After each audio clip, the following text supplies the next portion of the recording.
अस्सलाम वालेकुम स्टूडेंट। जैसा कि हमारा चैप्टर 5 चल रहा है, आज हम सॉल्व करेंगे बुक के क्वेश्चंस मैं आप लोगों के लिए लेके आया हूँ। पहला क्वेश्चन है हमारे पास 5-40।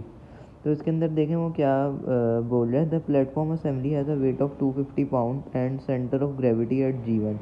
एक जो है वो प्लेटफॉर्म शो किया गया है हमें असेंबली का, जिसका वेट जो है वो 250 पाउंड है और सेंटर ऑफ ग्रेविटी कहाँ पर है, G1 पर है।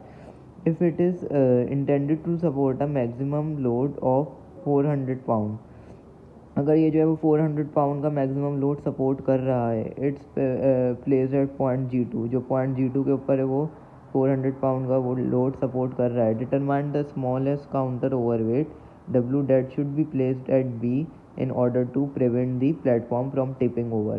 तो कितनी हमें फोर्स चाहिए होगी इस B के ऊपर। अब देखें ये पॉइंट है B, इसके ऊपर कितनी फोर्स चाहिए होगी कि इसको टिपिंग करवाने से रोका जा सके। यहाँ के ऊपर ये देखें, ये G2 है, ये G1 है। G2 कितना 400 पाउंड जब सपोर्ट करेगा, ज़ाहिर सी बात है यहाँ पे फोर्स लगेगी डाउनवर्ड। तो ये चीज़ कहाँ आने की कोशिश करेगी, अपवर्ड जाने की कोशिश करेगी। तो इसीलिए यहाँ पे हमें बी पर कितनी मिनिमम फोर्स लगनी चाहिए कि वो टिपिंग ना हो सके। टिपिंग मतलब होता है टेढ़ा हो जाना, ठीक है। तो पहले तो हमें सबसे जो की पॉइंट पता होता है वो क्या होता है, फ्री बॉडी डायग्राम। तो आइए मैंने जो है वो सॉल्व करते हैं। मैंने इसकी फ्री बॉडी डायग्राम बना ली, G2 शो किया, G1 शो किया। इसी तरह यहाँ पे दो रिएक्शन आएंगे, क्योंकि ये देखें, एक C के ऊपर रिएक्शन, एक C के ऊपर रिएक्शन, एक D के ऊपर रिएक्शन और एक B के ऊपर रिएक्शन और एक G1 के ऊपर रिएक्शन। 1 2 3 4 5 रिएक्शन मैंने शो कर दिए। ये रहा G1 G2, ये एक RC आ गया, RD आ गया एंड दिस इज़ B आ गया और ये G1 आ गया। अब मैं क्या करूँगा, G1 की वैल्यू मुझे 250 पाउंड गिवन है, G2 की वैल्यू मुझे 400 पाउंड गिवन है। तो अब अगर हम टिपिंग के केस में देखें, टिपिंग का मतलब मैंने देखें यहाँ लिखा हुआ भी है, टेढ़ा हो जाना होता है इसका मतलब।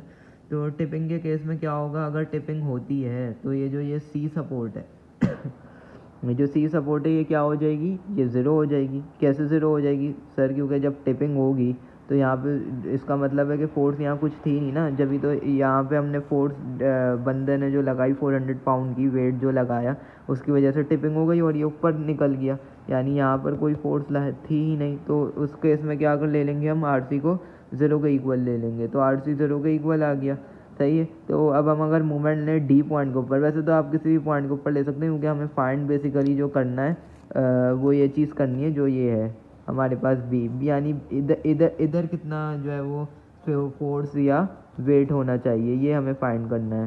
तो मैंने मूवमेंट डी के ऊपर ले लिया। अब डी के ऊपर जब मैं मूवमेंट ले रहा हूँ, तो डी के ऊपर जब मैं मूवमेंट लूँगा तो ये आर डी क्या हो जाएगा, ज़ीरो हो जाएगा। This is zero, this is zero. जो मूवमेंट बनाएगी वो बी वाली फोर्स बनाएगी, ऐसे यूँ करके।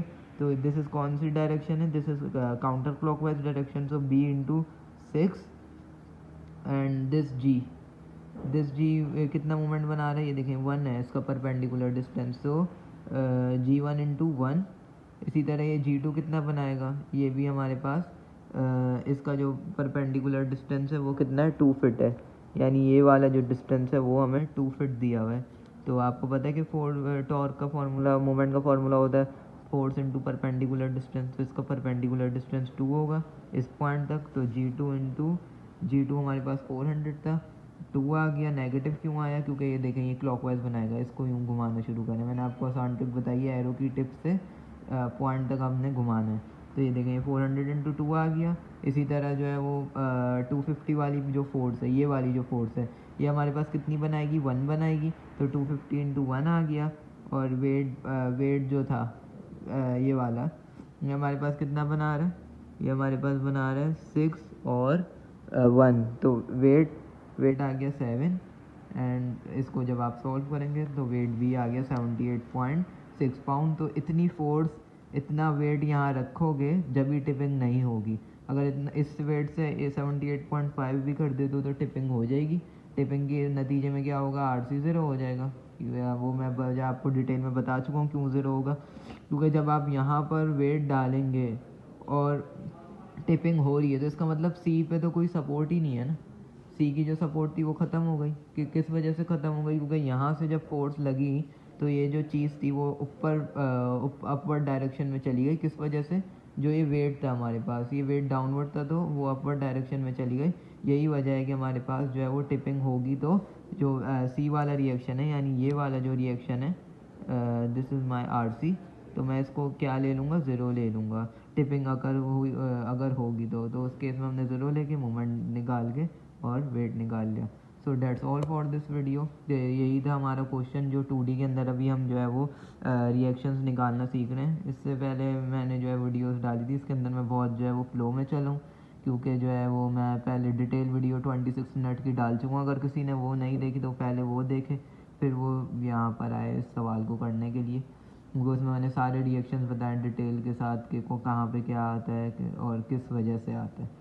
सो ये बहुत छोटा सा क्वेश्चन था, ये हमारी जो है वो सर ने स्लाइडों में भी डाला हुआ है, तो ये वहाँ से भी आप देख सकते हैं। मैंने जो है वो बुक के न्यूमेरिकल उठाए हैं, तो मैंने यहाँ से सॉल्व करवाया। सो आई होप कि आप लोगों को क्लियर होगा। Thank you.